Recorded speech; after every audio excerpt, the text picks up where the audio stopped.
Gene Hackman was born on January 30, 1930, in San Bernardino, California, to Anna Lyda Elizabeth and Eugene Ezra Hackman. He had a brother named Richard. His mother, Anna, was originally from Sarnia, Ontario, Canada. Due to frequent relocations, the family eventually settled in Danville, Illinois, where they lived with Anna's mother, Beatrice, who was of English descent. Hackman's father worked at a local newspaper, operating the printing press. At the age of 10, Hackman made up his mind to become an actor. However, his childhood was marked by upheaval. His parents divorced when he was 13, and his father left the family. During his sophomore year, Hackman attended Storm Lake High School but left home at 16. He misrepresented his age to join the U.S. Marine Corps, serving as a field radio operator for over 4 years. His service took him to China, including Qingdao and Shanghai, but when communist revolutionaries took control in 1949, he was reassigned to Hawaii and Japan. After his discharge in 1951, he moved to New York City and worked various jobs. In 1962, tragedy struck when his mother died in a fire she had accidentally started while smoking. Hackman briefly studied journalism and television production at the University of Illinois under the GI Bill but left without completing his degree, eventually returning to California. In 1956, Hackman actively pursued acting, joining the Pasadena Playhouse in California, where he formed a close friendship with Dustin Hoffman. They were considered unlikely to succeed by their classmates, and Hackman received the lowest score the institution had ever given. Determined to prove them wrong, he moved to New York City, where he, Hoffman, and Robert Duvall supported each other while struggling to make a name in the industry. Hackman took odd jobs to sustain himself, including working at Howard Johnson's restaurant. A former instructor from the Pasadena Playhouse once saw him working there and remarked that he would never amount to anything. Rather than being discouraged, Hackman used such rejections as fuel for his ambition, adopting a tenacious approach to securing acting opportunities. His early career consisted of performances in off-Broadway plays such as Witness for the Prosecution in 1957 and Come to the Palace of Sin in 1963. He landed small roles in television series like Route 66, The Defenders, and East Side/West Side. Hackman made his Broadway debut in Children from Their Games, though it had a short run.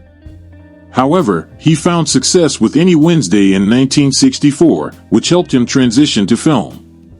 His first credited role was in Lilith alongside Gene Seberg and Warren Beatty. He continued working in television and films, gaining recognition for his portrayal of Buck Barrow in Bonnie and Clyde, 1967, which earned him an Academy Award nomination for Best Supporting Actor.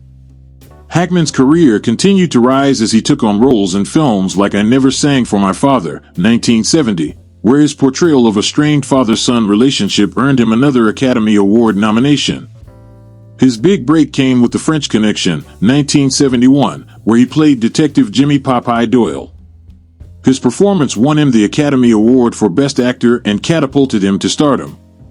He followed with diverse roles in The Poseidon Adventure, 1972, Scarecrow, 1973, and The Conversation, 1974, which won the Palme d'Or at Cannes. Hackman also gained popularity with comedic roles, such as his portrayal of Lex Luthor in Superman, the movie, 1978, and its sequels. Throughout the 1980s and 1990s, Hackman remained a prolific actor, alternating between lead and supporting roles. He starred in Hoosiers, 1986, Mississippi Burning, 1988, and Unforgiven, 1992, the latter earning him a second Academy Award, this time for Best Supporting Actor. He continued his successful streak with films such as The Firm, 1993, Crimson Tide, 1995, and Enemy of the State, 1998. His performance in The Royal Tenenbaums, 2001, won him a Golden Globe, further showcasing his versatility. Hackman's final film role was in Welcome to Mooseport, 2004. Later that year, he announced his retirement from acting, citing health concerns. Despite speculation about a potential return, he confirmed in 2008 that he had stepped away from acting permanently. Hackman left behind a legacy as one of Hollywood's most respected actors, known for his dedication, range, and compelling performances. Gene Hackman, in collaboration with undersea archaeologist Daniel Lenihan, co-authored 3 historical fiction novels. The first, Wake of the Perdido Star, 1999, was a thrilling 19th-century sea adventure. This was followed by Justice for None, 2004, a crime drama set during the Great Depression, inspired by a true story from Hackman's childhood town of Danville. Their final joint effort, Escape from Andersonville, 2008, recounted a daring prison escape during the American Civil War. Venturing into solo writing, Hackman published Payback at Morning Peak in 2011, a Western tale centered on love and revenge. His final novel, Pursuit, a police thriller, was released in 2013. Following his retirement from acting, Hackman took on narration work. In 2007, he lent his voice to 4 episodes of the sports documentary series America's Game, The Super Bowl Champions. Nearly a decade later, he narrated 2 documentaries about the United States Marine Corps, The Unknown Flag Raiser of Iwo Jima, 2016, and We, the Marines, 2017, showcasing his continued engagement with storytelling even off-screen. In his private life, Hackman was married twice. His first marriage was to Faye Maltese in 1956, and together they had 3 children, Christopher Allen, Elizabeth Jean, and Leslie Ann. His career often took him away from home, and after 30 years together, the couple divorced in 1986. Hackman later found love again with classical pianist Betsy Arakawa. The two married on December 1, 1991, after 7 years of dating. They resided in Santa Fe, New Mexico, in a home that blended Southwestern architectural styles, which was featured in Architectural Digest in 1990. Hackman had a passion for racing, participating in Sports Car Club of America events in the late 1970s. He competed in Formula Ford races and even won the Long Beach Toyota Pro/Celebrity race in 1980. His love for fast cars extended to endurance racing, where he drove for Dan Gurney's Toyota team in the 24 Hours of Daytona in 1983.